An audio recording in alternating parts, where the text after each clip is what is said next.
Good morning. Welcome to the Interview Mentorship Talk series hosted by Fortune IAS Academy. My name is Therese and I will be your moderator for today's session. This is the second talk in the series, and today we have with us Mrs. Kiran Aggarwal. Madam is a 1964 batch IAS officer and has worked with multiple ministries as well as the Planning Commission. Madam has held the post of Secretary of the Department of Women and Child Development. She has also worked on different committees, and as civil services aspirants, most of us will be familiar with the committee to review the content and duration of induction and training of IAS officers, which was headed by Madam. Madam is also associated with organizations such as Transparency International and Charka in a voluntary capacity. That is a brief introduction about today's speaker. Before we start, a few ground rules. Please ensure that your mic is always on mute. We will have a question answer session towards the end, so kindly note down your questions in the chat window and we'll take them up after the address is over. The recordings will be made available on a later date. That is it. We will start the session now. Over to you, madam. Thank you. A very happy International Women's Day to all. Sometimes I wonder as to why women get only one day to call their own in the whole year. According to an old Chinese saying, women hold up half the sky and yet are honored only once a year. When we look at the majority of Indian women, they seem to hold up the entire sky. According to an old UN report, women constitute half the world's population, perform nearly 2/3 of the work hours, receive 1/10 of world's income, and own less than 1/100th of the world's property. Things have not changed very much over the years for the majority of Indian women. Historically, socially, and culturally, women have been dominated by men. Women are treated as equal to gold, silver, and cows in the Hindu marriage ceremony. In the fourth holy circle, the bride is given in charity. Till these religious-based societal attitudes change, the Indian woman cannot be socially empowered. In folklore, the Indian woman is either presented as a dasi or a devi, and occasionally a valiant queen. But the plea of women today is, we do not want to be Kali or Durga, nor do we want to be Ranak or Roop Kanwar. Give us some place to flourish as a human being. A man once told his wife that she was sitting at home all day and doing nothing. So one day, the wife decided to do nothing. The man returned home, found clothes, toys lying all over the place, utensils unwashed in the sink, no food cooked. He got worried and he asked his wife whether she was feeling all right. With a bright smile, she replied, "Yeah, I'm feeling fine. I was feeling very relaxed, as today I did nothing." So Asifs work 24/7, 365 days a year, with no holidays or breaks.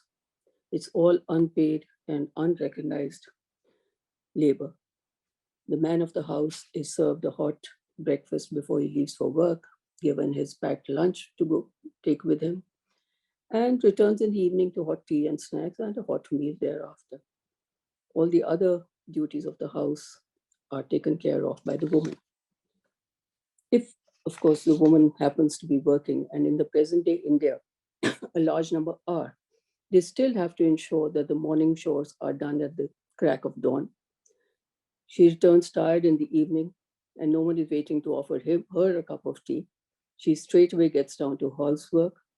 She's very fortunate if she has house help or a husband who helps in the house and with the children. A few years back, I was doing a study in Uttaranchal. There they were putting in certain, in the project, they were putting in some innovations to reduce the drudgery of women. To begin with, what they did was they did a study to see how many hours a day a woman actually works. And they found that in the process of cleaning, washing, cooking, collecting fuel, tending to the cattle, looking after some of the agricultural work because most of the men folk are working in the cities. It worked out to about 18 hours a day. And most of the men folk, since they were working far away, the woman had to manage everything by herself. The younger girls I found in Uttaranchal were mostly getting well educated, but the future again was going to be the same for them. They would have to do all the same household and field work, which their mothers were doing. But there, the women accept this as their destiny and do not complain. They feel it is part of their job. India, over the years, has been a signatory to various international conventions that seek to safeguard the rights of women. These include the CEDAW, for which I also represented India in the UN once. And I was surprised to see that a country like America was not even a signatory to this. They are the ones who tell us what we should do, but they themselves are not even signatory to such conventions. We have been participating in major conferences and like this, and in which the main issue is to gender mainstream all the policies and guidelines. And our national policies in India have taken most of these initiatives on board and ensured that the issue of advancement of women finds mention in all our policies, be it in the agriculture field, rural development sector, environmental sector, the social sector, economic sector, or the political domain. Insofar as institutional arrangements for ensuring gender equity and advancement of women are concerned, we have a number of such arrangements, starting with the Ministry of Women and Child Development. In the state, also we have similar departments or ministries.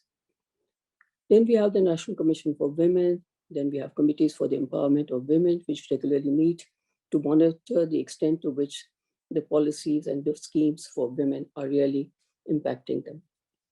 Then the Human Rights Commission and the state also has a member of the National Commission for Women on board. And the Planning Commission invariably has a woman member as on board, as also in the UPSC, as you will find when most of you face the UPSC. A large number of laws, policies, both at the center and the state, have been formulated with a view to promote the rights of women. From the early days when women were considered worthy only of welfare measures to being made beneficiaries of and participants in development schemes, we have finally arrived at the stage of the rights approach for women. This was first spelled out long ago in the National Policy for the Empowerment of Women in 2001. The goal of this policy is to bring about the advancement, development, and empowerment of women so that they can play an effective role in all walks of life and contribute to nation building. The policy inter alia lays down that its objective is to provide equal access to participation and decision-making of women in social, political, and economic life of the nation. And most important, equal access to women to healthcare, quality education at all levels, career and vocational guidance, employment, equal remuneration, occupational health and safety, social security, and public office, etc. And finally, of course, mainstreaming a gender perspective in the development process. It also advocates women-friendly personnel policies to encourage women to participate effectively in the development process. Based on this, women's issues and concerns are sought to be reflected in all concerned laws, policies, and plans. The present status is that the constitutional arrangements, international conventions, various policies, schemes, and programs, they all have excellent intentions. They've also led to a situation where women in India are finding their place in many spheres. But we still have a long way to go before we can rightly say that the women hold up half the sky.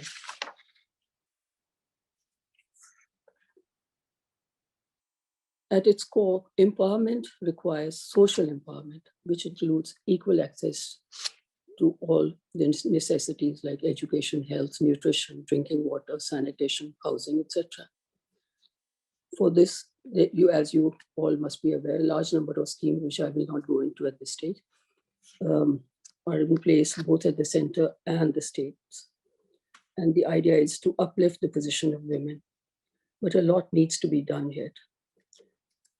And the main issue is that the target beneficiaries need to be made aware of these schemes so that they can avail of the benefits meant for them. Very often, ignorance keeps them outside the mainstream of development in many parts of the country. The theme this year for Women's Day is Choose to Challenge.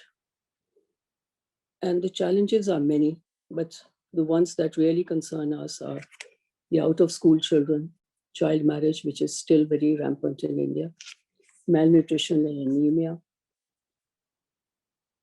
plight in areas of conflict, child labor, trafficking of women for begging and for sex, and gender bias in all fields. Policies and laws are all there for tackling all these problems, but the problem always lies in the implementation and enforcement. And that is where you youngsters will come in once you are in the service and are having to tackle these very problems. It has been seen over the years that those girls who have equal opportunity of education have done extremely well in various fields. They have proved that they do not have smaller brains as men would like them to believe. Women in India have proved that given the opportunity, they can reach the top despite all the obstacles in a male-dominated society.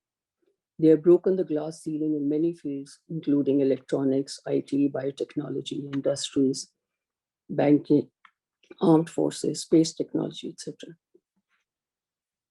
In the political, as you already must be aware that they're heading various business enterprises and holding top positions in bureaucracy, judiciary, and in the political sphere. Our women leaders have done very well, and we are amongst the nations having had a woman president, a woman prime minister, a woman speaker, etc. But the fact remains that women reaching these positions are still too few, and those reaching the top positions are fewer still.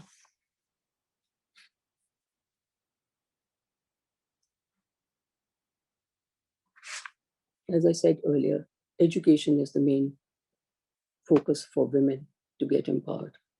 The next is the health status. The health status of women in poorer sections leaves much to be desired. Malnourishment, coupled with ignorance of our own sexual rights, lead to multiple pregnancies, low birth weight babies, and anemia. Only when women are educated will they know their rights and will have healthier children, who again will grow up into healthier men and women. There is a close linkage between education of women and their health and nutrition. In fact, educated women marry at a much later age, have smaller families, they're more aware of the necessity to have spacing of children, etc. Various studies have shown this linkage. Besides, through her education and awareness, women will ensure a better and more nutritious diet for her children and see to it that they are educated. I don't need to repeat what Gandhiji has once said: if you educate a woman, you educate a whole family. Closely linked with health are the issues of water and sanitation. Of course, there are a large number of schemes at present which are taking care of this. But there was a time where access to safe drinking water was a major problem, which led to a number of diseases, waterborne diseases. And one doesn't need to reiterate the fact that clean drinking water is a necessity to ensure that women, or for that matter, all the men, also remain healthy.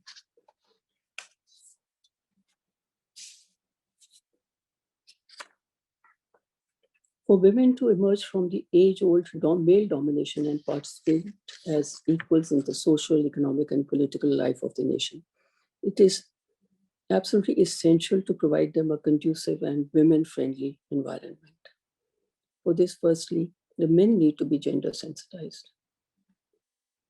Men do not mind their wives working outside the house, but do not want their own routine disturbed.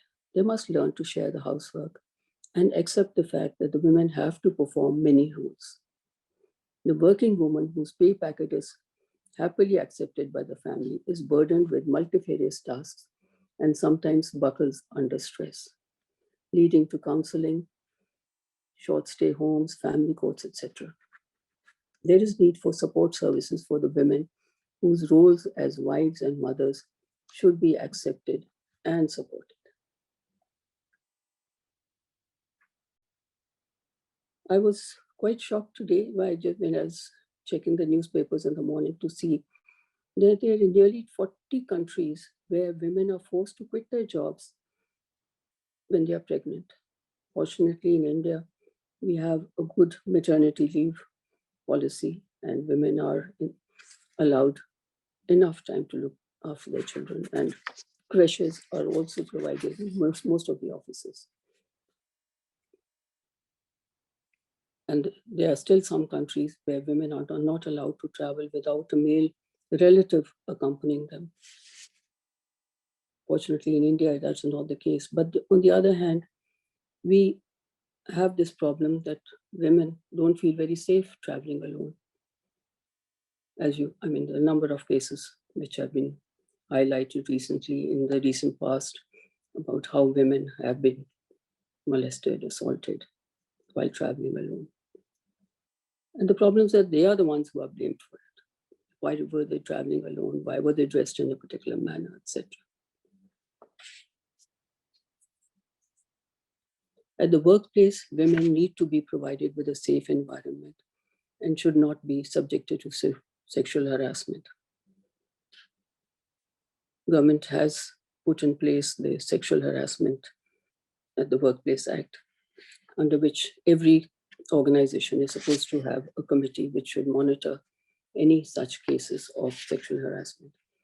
And recently, the Me Too matter has been very much highlighted by the media also. There are a large number of, as you will get to know now, of labor laws for protection and safety of women. But very often, as labor secretary, when I was labor secretary, I found that the factory owners bypass these on technical grounds. If they do not wish to provide a maternity room for the women, they will ensure that there are fewer women than the required number so that they can get away with it. Of late, such issues are being highlighted by the media. As I said earlier, apart from the environment at the workplace, women traveling to the workplace are not feeling very safe. And there are daily reports of them being abducted or whatever. Being vulnerable in nature, they are taken advantage of by antisocial elements. What is worse is when the law enforcement agencies also take advantage of them when they go to complain to them. Recently, I was heading a committee for under the Police Complaint Authority, and we got a large number of cases where the women came and complained about the treatment that was meted to them in the police stations. Now, that is an issue which you youngsters will have to tackle, ensure regular inspection of police stations at odd hours to see that they are properly monitored and that the police personnel do not misbehave with women. Because women going there for putting in a complaint are treated more like the accused than the victim. That is the main issue.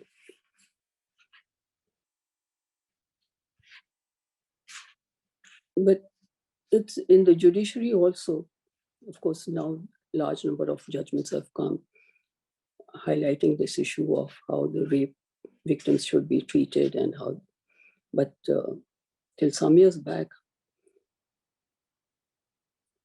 judges who were not so gender sensitized had the cheek to say Rape is usually committed by teenagers, and since the accused are middle-aged and therefore respectable, they could not have committed the crime.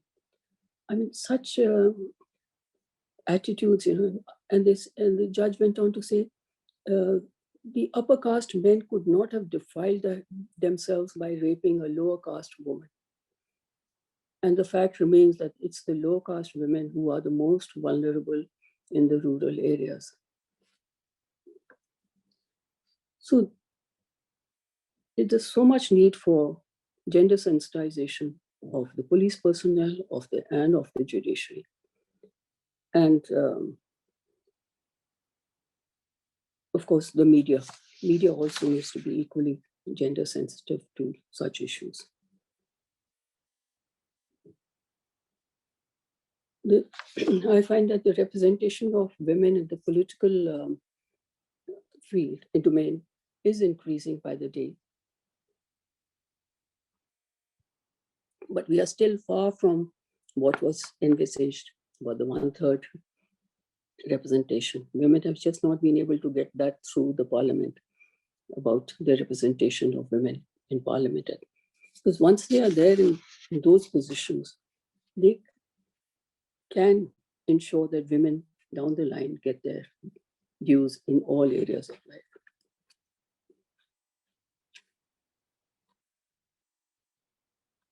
Apart from the police personnel and media, etc., women activists and civil society organizations have been playing a major role in highlighting women's issues.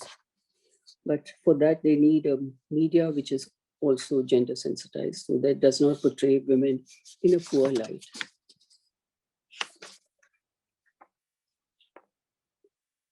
Our film world earlier used to portray women in a not a very complimentary way. They were all just dancing around the trees, and they always showed women being harassed by, or youngsters bullying them, and eventually the girl marrying the boy who was harassing them, which is ridiculous. But now there's a change. Recently, in recent years, the film world has also become a little more sensitive to all these issues, and you have much more sensitive films coming in. Of late, they have been highlighting issues which really concern women. You must have seen Toilet and Padman. These are issues which were never discussed earlier, but of late, these movies are being made, they are being seen, they are having an impact. Because the main thing, you can provide all these facilities for women, the toilets, etc. But unless you get the men to be sensitized to these issues, it's very difficult. Many years back, when I was working in the field in rural development, we tried to get toilets constructed in quite a few villages. And menfolk were very reluctant. They said, why do we need toilets? What are the fields for? Why can't our women go there? I said, have you ever seen the plight of the women when they have to wade through flood waters to reach some safe place where they can ease themselves? They wait for nightfall to go there. And at nightfall, they are always subject to, people who are out to catch them. So the men were very reluctant. And the extent to which they went was in one village I said, where are your toilets? Have you built them? Yes, government has given funds, so we've constructed our toilets. And he brought a key and opened the lock. And so why we locked it? He said, we are using it for a store. We store our grain in this. What for? How can we use the toilet in the house? How can we defile our house by using it? These are the kind of attitudes. Of course, these are changing, but a lot needs to be done. You'll find when you travel around in the villages, you'll see in one village, some good practices are being implemented. But the spread of those good practices doesn't go very far. The awareness is not there in many other places. So all these need to be highlighted and spread across to other places also. Then alone can we ensure that women have education, good health, water, sanitation, etc. So I think that's enough for the day. In conclusion, I would only like to quote something which I really liked many years back. A woman saying, "Do not keep me on a pedestal to be worshipped, not nor under your feet to be trampled, but keep me at your side to share and to dare in facing the world." Thank you. Any questions? Thank you, ma'am. We will take questions right now. Please jot down your questions into the chat window. You can take some 20 seconds for it. Please type down your questions. You don't have to if you don't have any questions.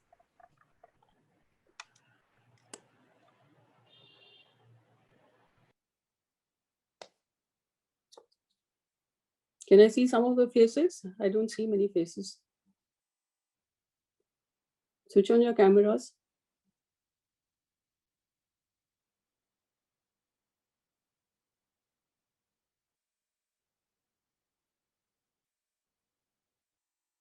Good. Good to see all of you. And I wish you all the very best for your forthcoming vivas. I hope to see you in the final list.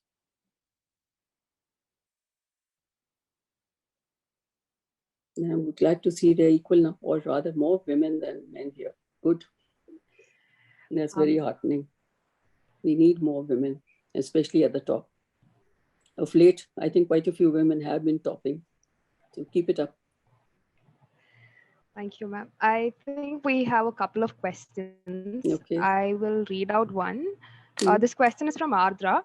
What were the difficulties madam had to face as a lady officer? I really didn't face any.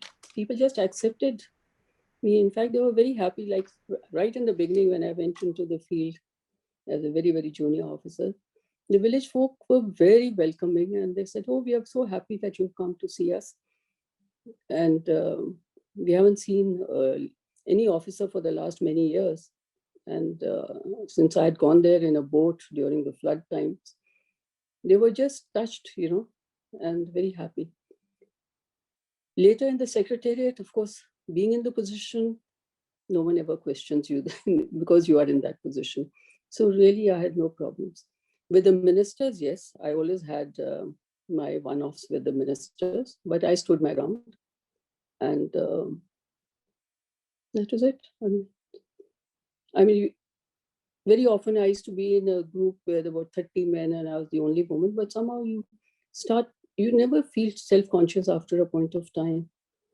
You just feel one of the officers. You don't think of yourself as a woman as such. But there are advantages of being a woman also. Like in some villages, if I went, the women folk would take me inside to her house and they said, "No, we want to talk to you alone. We can't talk in front of the men." So those advantages are there. You can communicate better with the women. Men, of course, you can order around, but the women you have to relate to.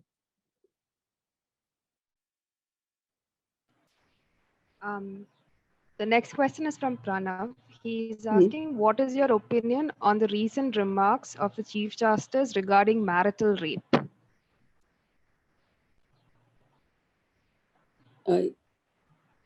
What did he say? I'm sorry, I think I must have missed out his comments, Justice Bobde's comments.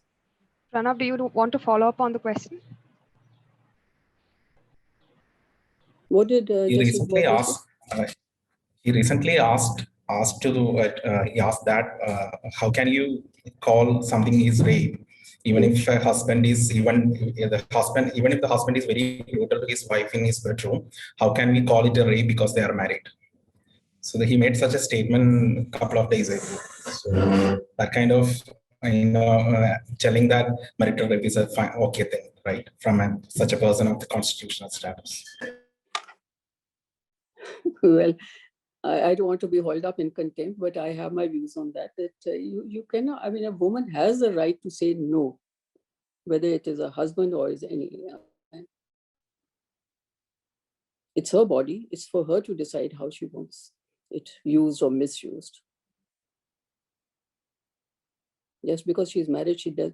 You know, in the villages, you still find women being beaten up every day, and they take it as their sort of duty. You know, it's okay. They say, it was the done thing. It is all rubbish. I mean, we have to move forward now. We can't accept that. Women have to be told their rights. They have a right to. And, you know, many years back, the Madhya Pradesh government took up a scheme for teaching girls self-defense. In fact, I myself tried it in Kurukshetra once. The girls were complaining. They said that we keep getting bullied and ragged all the time. What do we do? I said, let's have some classes for karate for all of you, so that at least you know how to defend yourselves.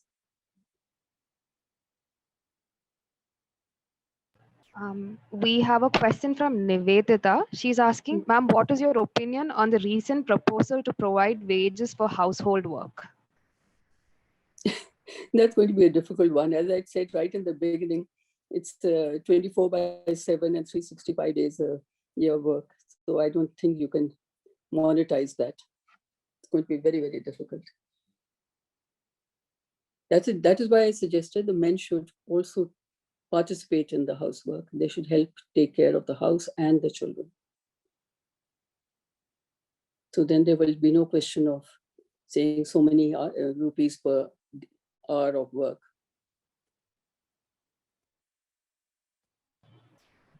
Archa has a question. Ma'am, do you think women are protected when comments of institutional bodies such as National Commission for Women on certain issues such as rape are against women? I think it's in the same vein as the Chief Justice of India question. They're basically asking, like, what about like when the institutions themselves go against what should be the norm? Well, institutions can't dictate to you what is your right anyway. Your constitutional right is there in any case, right to life and liberty, so, and to protection. So, no, but some of the state commissions have been going a long way in helping out. They have been taking up issues. They've gone to the media, and you know, you've been having a lot of these torchlight processions, etc. Whenever there such cases happen.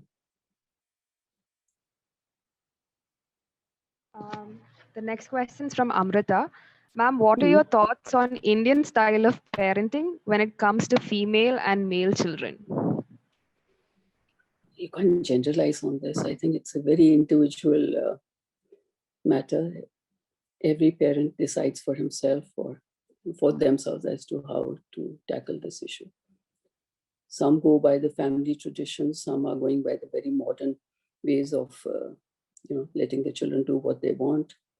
So you cannot generalize on this, sorry. Ardra has a question. Madam's opinion on providing menstrual leaves. Will it increase the gender gap further? No, I don't believe in that. I mean, one never took leave on this account unless one was very uncomfortable. At least I never took leave on that account, and I don't see why we should highlight this. That's my personal opinion, since you asked for my opinion. I did go to the pay commission. I just wanted to highlight that I, along with a few other lady officers, we did go to the pay commission officers, and from 3 months to 6 months maternity leave we pleaded for. And we also asked for paternity leave, which was granted later, 15 days. We were the ones who took it up in the first place, so that the men should also participate in the child care leave.